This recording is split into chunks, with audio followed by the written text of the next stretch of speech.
T'es-tu déjà demandé pourquoi les insultes ont plus de poids que les compliments?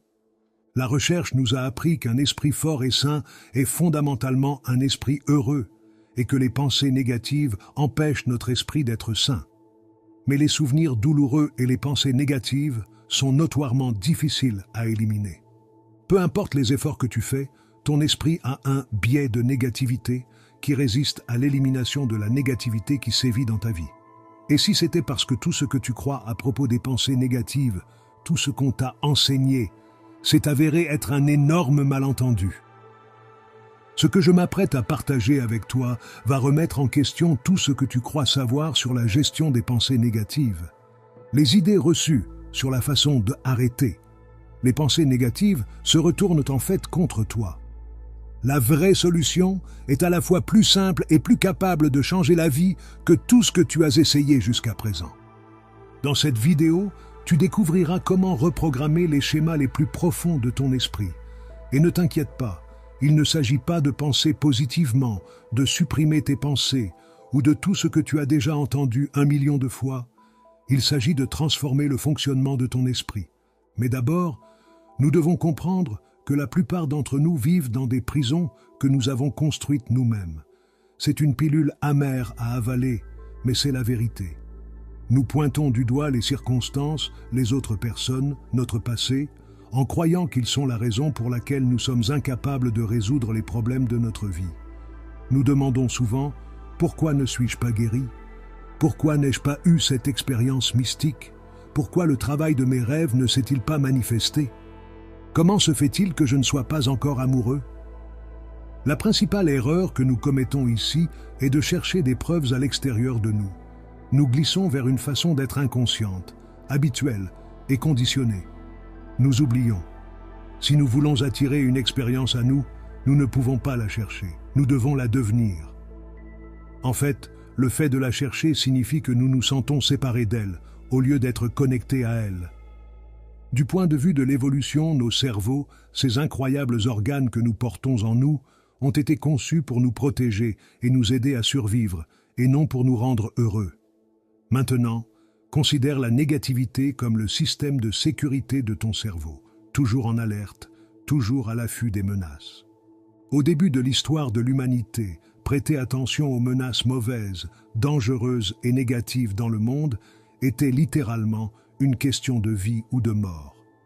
Ceux qui étaient plus sensibles aux dangers et qui prêtaient plus d'attention aux mauvaises choses autour d'eux avaient plus de chances de survivre. Cela signifie qu'ils étaient également plus susceptibles de transmettre les gènes qui les rendaient plus attentifs aux dangers. Mais maintenant, nous sommes coincés dans ce problème majeur, nous vivons à une époque relativement plus sûre, et ton ancien cerveau essaie de s'adapter à un monde moderne.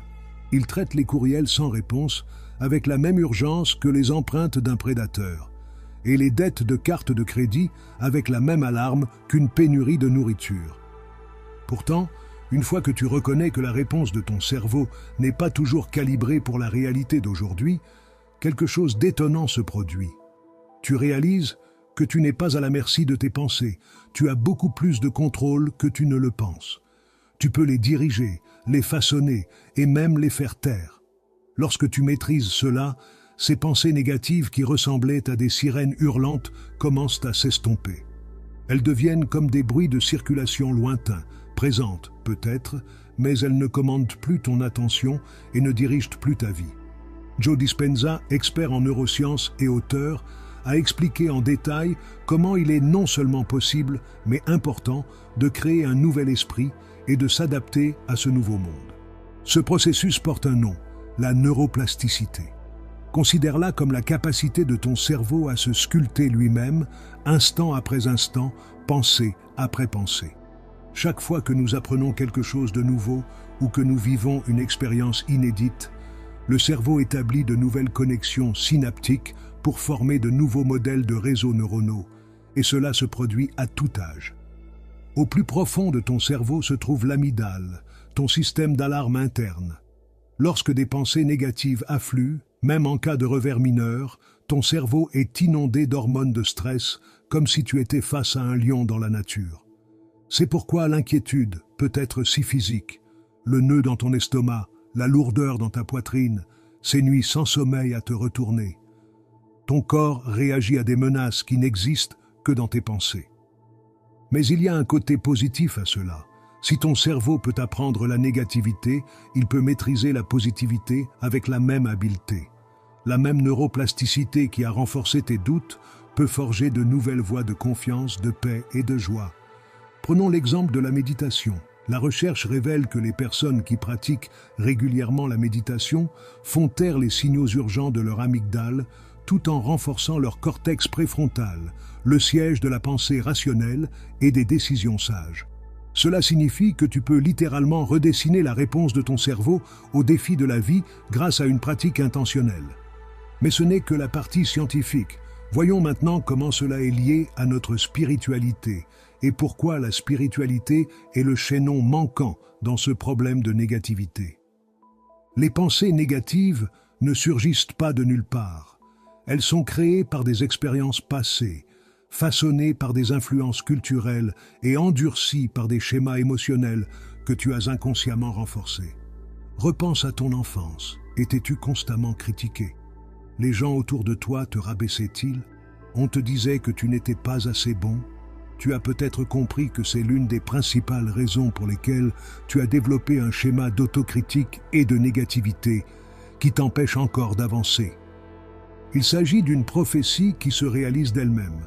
Les pensées négatives suscitent des émotions désagréables qui cimentent encore plus profondément les pensées initiales. Prenons l'exemple de la pensée « je ne peux pas m'occuper de ça ». Elle déclenche de l'anxiété, ce qui renforce le sentiment initial d'inadéquation. C'est comme un carrousel qui continue à tourner mais qui peut être arrêté. Pour briser ce cycle, il faut deux outils puissants, la prise de conscience et l'intention. Sans prise de conscience, tu es comme un somnambule qui suit de vieux chemins. Mais une fois que tu t'éveilles à tes schémas de pensée, tu es confronté à un choix, continuer à suivre le sentier usé ou en forger un nouveau. La vérité ultime est que tes pensées ne sont pas ton identité. L'ancien sage bouddhiste Shantideva l'a également reconnu. Dans la voie du Bodhisattva, il affirme que nos pensées sont comme des nuages qui traversent le ciel. Ils vont et viennent, mais le ciel lui-même reste inchangé. Tout comme nous n'identifierions pas le ciel aux nuages qui le traversent, nous ne devrions pas identifier notre vraie nature aux pensées qui traversent notre conscience. Notre souffrance vient du fait que nous nous identifions à tort à nos pensées et à nos émotions, comme s'il s'agissait de notre vrai moi. Il écrit que lorsque nous examinons attentivement nos pensées, nous ne pouvons pas leur trouver d'existence permanente et indépendante. Elles naissent en fonction des conditions, restent brièvement, puis se dissolvent. Une analogie célèbre dans l'enseignement bouddhiste compare notre relation aux pensées au fait de regarder un film. Tout comme nous pouvons être complètement absorbés par un film et oublier que nous ne faisons que regarder des images sur un écran, nous sommes absorbés par nos pensées et oublions que nous sommes la conscience qui les regarde et non les pensées elles-mêmes. Lorsque nous croyons que « je suis mes pensées », nous sommes emprisonnés par elles. Mais lorsque nous réalisons que les pensées ne sont que des événements mentaux qui traversent la conscience, comme les reflets dans un miroir qui ne modifie pas le miroir lui-même, nous pouvons trouver la liberté. Cette sagesse ancienne s'aligne bien sur la compréhension qu'ont les neurosciences modernes du fait que les pensées sont des schémas neuronaux temporaires plutôt que des réalités fixes. Les deux traditions indiquent qu'il est possible d'avoir une relation avec les pensées plus spacieuses et moins identifiées. Si tu places ton énergie là où tu places ton attention, en t'accrochant à un problème et en maintenant ton attention sur un événement passé ou sur une personne que tu considères comme responsable de ta douleur, tu permets à cette personne ou à cet événement de te tenir en otage sur le plan émotionnel. Cela signifie que tu donnes ton énergie, ton pouvoir de création et ta force vitale à quelqu'un ou à quelque chose d'extérieur à toi. C'est de l'énergie vitale qui peut être utilisée pour créer un nouvel avenir, un nouveau destin, une santé optimale ou même une expérience mystique. La question se pose donc, quelle quantité de ton énergie créatrice pourrais-tu utiliser pour changer ta vie ou ton corps? C'est là qu'intervient l'interruption des schémas, Joe Dispenza, dans son célèbre livre How to Break the Habit of Being Yourself, écrit « Lorsque tu as certaines pensées, le cerveau produit des substances chimiques qui te font ressentir exactement ce que tu pensais. Une fois que tu ressens ce que tu penses, tu commences à penser ce que tu ressens. Ce cycle continu crée une boucle de rétroaction appelée état d'être. C'est une technique puissante qui fonctionne comme un coupe-circuit pour les pensées négatives. Voici comment la pratiquer. Tout d'abord, tu dois prendre conscience de toi-même. Attrape et nomme la pensée. Observe tes schémas de pensée et tes sentiments actuels. Identifie les pensées négatives récurrentes ou les croyances limitatives qui peuvent entraver tes progrès. Identifie les éléments déclencheurs qui mènent à ces pensées et documente-les. Cette prise de conscience est la base du changement. Lorsque tu te retrouves dans la spirale de l'inquiétude ou du doute, reconnais-le simplement. Je remarque que je pense que je ne peux pas faire ça. Ensuite, en étant plus conscient de tes schémas de pensée négatives, conteste leur autorité en les interrompant de façon réfléchie. Lorsqu'une pensée négative non sollicitée fait surface, interromps-la consciemment et remplace-la par une pensée positive et valorisante. Demande-toi, est-ce vraiment vrai ou suis-je en train de rejouer un vieil enregistrement? Quelles sont les preuves qui pourraient suggérer une histoire différente? Reconnais tout bagage émotionnel ou toute émotion non résolue qui pourrait contribuer à tes schémas de pensée négatifs. Enfin, réécris le récit. Transforme-le en quelque chose de plus valorisant. Les défis passés m'ont appris la résilience. Ils m'ont préparé pour ce moment. Réévalue les croyances et les hypothèses que tu as sur toi-même et sur tes capacités, puis remplace les croyances auto-limitatives par des croyances valorisantes. Pour ce faire, tu pourrais remettre en question tes croyances à l'aide de contre-exemples, explorer d'autres points de vue ou demander l'avis de pairs ou de mentors en qui tu as confiance. Il existe d'autres outils très importants et puissants que tu peux ajouter à ta pratique pour contrebalancer la négativité qui a été programmée en toi. Ils peuvent renforcer les sentiments positifs que tu souhaites cultiver. La gratitude, en particulier, est un outil puissant. C'est une discipline spirituelle. Il ne s'agit pas simplement d'une technique de bien-être qui soulage brièvement tes sentiments de manque ou tes pensées négatives. Elle te change intérieurement. La gratitude, vue sous cet angle, peut donner le pouvoir spirituel de changer la société dans son ensemble, et le changement commence par toi. Lorsque tu te concentres délibérément sur ce dont tu es reconnaissant, même les plus petits cadeaux de la vie, tu défais lentement mais sûrement les années de négativité qui pèsent sur ton esprit. Tu modifies littéralement le champ d'énergie de ton corps et tu recables ton paysage mental. Chaque matin, note 3 choses qui suscitent la gratitude dans ton cœur. Il ne s'agit pas nécessairement de choses importantes. Peut-être s'agit-il de la chaleur de la lumière du soleil matinal qui traverse ta fenêtre ou de l'arôme d'un café frais. Mais ne te contente pas de les énumérer machinalement.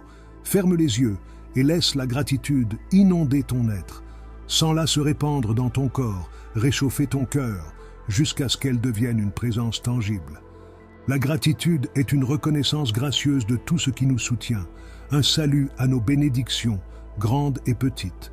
La gratitude est la confiance en la vie elle-même. En elle, nous sentons que la même force qui pousse l'herbe à travers les fissures du trottoir revigore notre propre vie. Au Tibet, les moines et les nonnes offrent même des prières de gratitude pour les souffrances qui leur ont été données. Accorde-moi de souffrir suffisamment pour éveiller en moi la compassion et la sagesse les plus profondes possibles. La gratitude ne jalouse pas et ne compare pas. La gratitude ne dépend pas de ce que vous avez. Elle dépend de ton cœur. Tu peux même trouver de la gratitude dans ta mesure de chagrin, dans la main qui t'a été distribuée. Parfois, c'est à travers les choses les plus difficiles que ton cœur apprend ses leçons les plus importantes. Il est temps de mettre ces connaissances en pratique et de commencer la transformation de ton esprit. Permets-moi de te faire part de 3 techniques de transformation qui peuvent remodeler ton paysage mental. La première technique est celle des affirmations positives. Il ne s'agit pas d'un vœu pieux, mais d'un moyen extraordinaire de recadrer les difficultés en ta faveur. En fait, Les personnes les plus prospères que tu connaisses utilisent des affirmations pour surmonter les difficultés. Dans de nombreuses traditions, des mantras sanscrits aux prières hébraïques, les mots étaient considérés comme des véhicules d'énergie divine capables de transformer la conscience. Les affirmations fonctionnent à plusieurs niveaux de réalité. En surface, elles remodèlent les voies neuronales de notre cerveau. Mais à un niveau plus profond, elles nous mettent en phase avec ce que de nombreuses traditions appellent notre moi supérieur ou notre vraie nature. Cette partie de nous qui existe au-delà de l'identité limitée de notre ego. Les Upanishads parlent de Vak Shakti, le pouvoir de la parole sacrée de manifester la réalité. De même, de nombreuses traditions mystiques enseignent que nos mots sont porteurs d'une énergie vibratoire qui façonne notre réalité intérieure et extérieure. Par exemple, si ton esprit, par habitude, te dit « je ne suis pas assez bon », oppose-lui une vérité puissante. Je suis capable de relever tous les défis qui se présentent à moi. Dans cette perspective spirituelle, une affirmation pratiquée avec une conscience profonde devient une forme de prière ou de méditation. Tout comme pour la gratitude, ne sois pas mécanique, mais entre dans un état de réceptivité où ces mots peuvent pénétrer jusqu'aux niveaux les plus profonds de la conscience. Dis tes affirmations positives avec une émotion et une conviction authentiques, en les répétant chaque jour jusqu'à ce qu'elles deviennent ta façon naturelle de penser. Mets-toi devant ton miroir, regarde-toi dans les yeux et dis ces nouvelles vérités avec l'autorité qu'elles méritent. Lorsque nous combinons les affirmations avec des sentiments authentiques, ce que certaines traditions appellent l'énergie du cœur, nous créons un alignement puissant entre l'esprit, le corps et l'âme. C'est pourquoi de nombreux enseignants spirituels insistent sur le fait que les affirmations doivent être ressenties par le corps, et non simplement pensées par l'esprit. Certaines combinaisons de mots, prononcées avec un véritable sentiment, peuvent ouvrir des portes dans la conscience.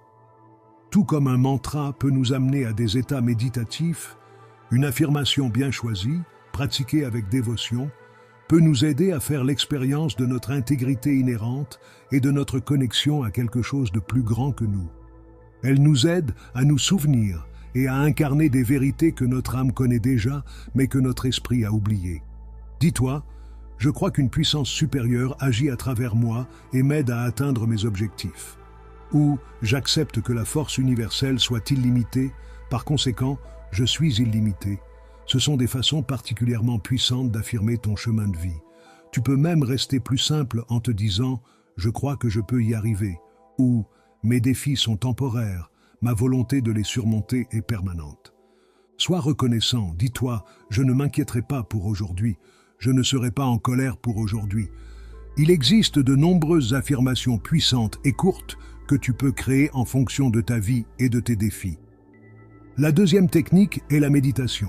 C'est un entretien quotidien de ton esprit, aussi essentiel que de se brosser les dents. Elle permet de cultiver l'acuité mentale et la résistance émotionnelle. La méditation régulière est un moyen d'entraîner ton esprit, d'atteindre une conscience accrue et de ressentir une connexion avec l'univers.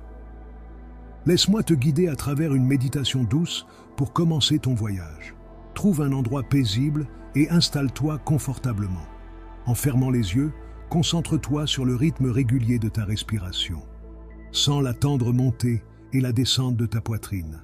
Observe tes pensées comme des feuilles qui flottent le long d'un ruisseau.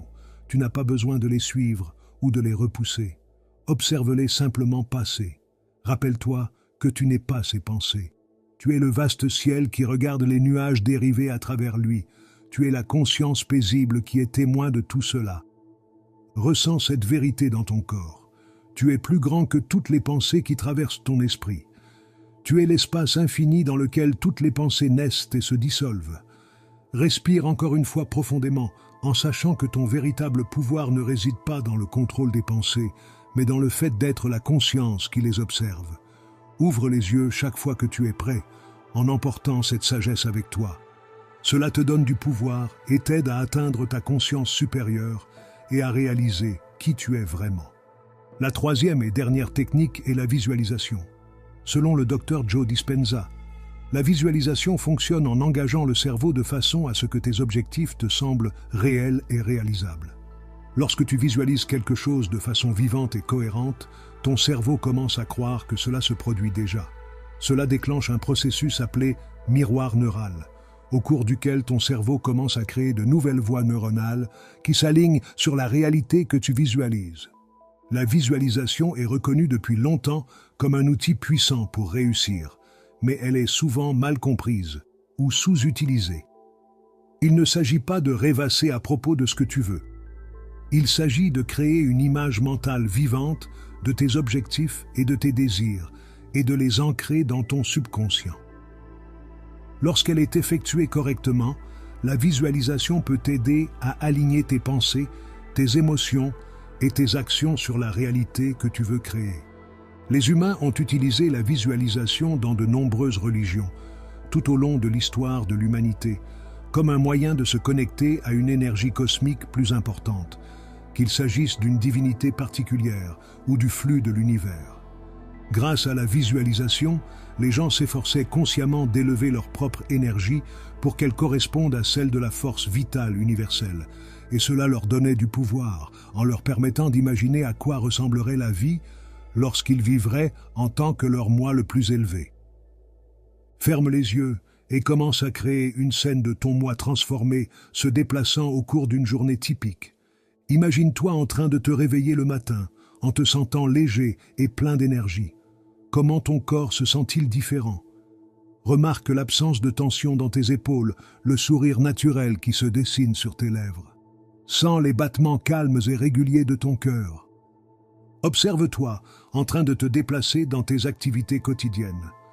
Vois comment tu gères les défis qui déclenchaient autrefois des pensées négatives. Peut-être une présentation au travail ou une conversation difficile. Remarque que ta respiration reste régulière, que ton esprit est clair et concentré. Qu'est-ce que cette nouvelle confiance en soi te fait ressentir dans ton corps? Observe comment les gens réagissent différemment à ta présence. Vois-toi en train de participer à des conversations à cœur ouvert, en disant ta vérité avec aisance. Sens la chaleur dans ta poitrine lorsque tu te connectes de façon authentique avec les autres. Quelle couleur entoure cette nouvelle version de toi? Peut-être qu'une lumière dorée te suit, ou que tu es enveloppé d'une aura bleue paisible. Quels sons entends-tu dans cette nouvelle réalité? Ta voix est-elle différente, plus résonnante, plus détendue? Comment te sens-tu pour avancer dans ta journée sans le poids du doute de soi? Remarque la légèreté de tes pas, la décontraction de ta mâchoire, l'ouverture de ta posture. Prends un moment pour habiter pleinement cette nouvelle façon d'être. Laisse chaque cellule de ton corps se souvenir de ce sentiment de liberté, de clarté et de paix intérieure. Maintenant, concentre-toi sur un détail de cette vision, quelque chose que tu peux emporter avec toi aujourd'hui. Il s'agit peut-être de cette sensation de légèreté, du rythme régulier de ta respiration ou de la lueur chaleureuse dans ton cœur. Tu n'as pas besoin de changer quoi que ce soit dans l'univers. Il te suffit de t'aligner sur tes aspirations les plus élevées et de rester ouvert pour faire de cet objectif une réalité. Immerge-toi dans cette expérience pendant seulement 5 minutes par jour. Cette pratique est particulièrement puissante parce qu'elle associe l'émotion à l'attention, la recette parfaite pour créer de nouvelles connexions neuronales. Pour intégrer ces outils à ta vie quotidienne, il n'est pas nécessaire de déraciner toute ta routine et de tout recommencer. Il s'agit plutôt d'ajouter des changements petits mais puissants à ta routine existante. Ton cerveau, comme n'importe quel muscle, réagit à un entraînement régulier. Chaque fois que tu pratiques ces techniques, qu'il s'agisse de méditation, de gratitude, de visualisation ou d'affirmation, tu renforces ces nouvelles voies neuronales. N'oublie pas que la transformation se fait par étapes régulières et constantes plutôt que par bond soudain. Chaque petite action, répétée avec intention, crée des ondulations qui finissent par devenir des vagues de changement dans ta vie. Commence par choisir 2 techniques qui te correspondent. Consacre 10 précieuses minutes à l'aube et au crépuscule à ces pratiques. L'art du changement durable réside dans ce que l'on appelle l'empilement des habitudes. Essaie d'ajouter la lecture spirituelle à ta routine d'exercice ou à ta marche quotidienne en écoutant un livre pendant que tu marches. Ou bien, écoute un livre sur Audible pendant 10 minutes pendant que tu te prépares le matin. Note, quand j'en aurai l'occasion aujourd'hui, j'écouterai un livre spirituel. Tu détestes les livres audio? Essaie de briser ta nouvelle habitude de lecture spirituelle en remplaçant ton habitude de faire défiler Internet la nuit. Place ton téléphone loin de ton lit, de préférence loin de ta chambre à coucher. Place ton livre juste à côté de ton lit, sur ta table de nuit. Essaie de lire seulement 3 ou 4 pages par nuit avant de t'endormir. Termine ta lecture par une rapide prière de gratitude et profite d'une nuit de sommeil beaucoup plus paisible. À lui seul, ce petit ensemble d'habitudes te permettra d'accumuler près de 1500 pages par an. Il est également important de créer un environnement propice à ces sentiments. Si tu te plonges dans la négativité, que ce soit dans tes relations, les médias ou le contenu quotidien, tu nages à contre-courant. Au lieu de cela, cultive un espace qui reflète tes aspirations. Tu peux travailler sur l'agencement de ta chambre, placer des pièces maîtresses autour de toi, des tableaux, des couleurs ou d'autres éléments qui t'apportent de la vie, de la positivité et de l'énergie. Par exemple, écris des affirmations qui te permettent de rester motivé et positif, ou des objets qui te rappellent la gentillesse et l'amour. Tu peux aussi utiliser des objets qui te rappellent les bénédictions qui ont marqué ta vie, comme un voyage, un travail, une personne ou quelque chose d'autre qui te fait instantanément savoir que tu es béni. Tout ce qui te donne de l'énergie dans ton environnement, suis-le, augmente-le, maximise-le. Rester à l'intérieur, sortir, être entouré de certaines personnes et se donner de l'espace. Choisis des endroits pour être, pour travailler, pour jouer, qui te donnent de l'énergie et non le contraire. Comment peux-tu savoir ce qui te donne de l'énergie et ce qui n'en donne pas? C'est simple. Il suffit d'être régulièrement attentif et de se mettre à l'écoute. Demande-toi comment je me sens après cela. Comment est-ce que je me sens ici? Qu'est-ce que cet espace m'apporte? Il est important de ne pas s'enfermer dans un seul type d'environnement avec certains types de personnes. Si c'est le cas, notre façon de penser peut devenir étroite. L'occasion de faire l'expérience de la variété se présente de différentes façons. Peut-être en passant du temps à la fois en ville et à la campagne, en développant des connaissances et des amitiés avec des personnes avec lesquelles tu n'interagirais pas normalement. Le simple fait de se trouver dans différents endroits d'une même ville, avec des ambiances différentes, peut contribuer à maintenir ton cerveau en bonne santé et à t'ouvrir l'esprit. Considère chaque défi comme faisant partie de ton évolution. Il y aura des jours où les vieilles pensées, où la vie met ta patience à l'épreuve. Chaque défi est une chance d'appliquer ta sagesse grandissante et de te prouver que tu t'améliores, que tu grandis et que tu deviens plus résilient à chaque respiration. Lorsque de vieux schémas émergent, tu n'es pas en train de reculer. Au contraire, tu évolues. Honore chaque victoire, aussi petite soit-elle. Lorsque tu te surprends à observer une pensée négative sans t'empêtrer dans son histoire, reconnais que c'est la preuve de ta prise de conscience. Ces moments de reconnaissance créent des vagues de motivation qui te font avancer sur ton chemin. En toi se trouvent tous les outils, toutes les ressources nécessaires pour transformer tes pensées, tes émotions et, en fin de compte, toute ton existence. Tu es une force bien plus grande que les pensées qui dérivent dans ta conscience. Si tu as aimé cette vidéo et que tu l'as trouvée utile, assure-toi de l'aimer et de la partager avec quelqu'un qui, selon toi, bénéficiera de ces connaissances.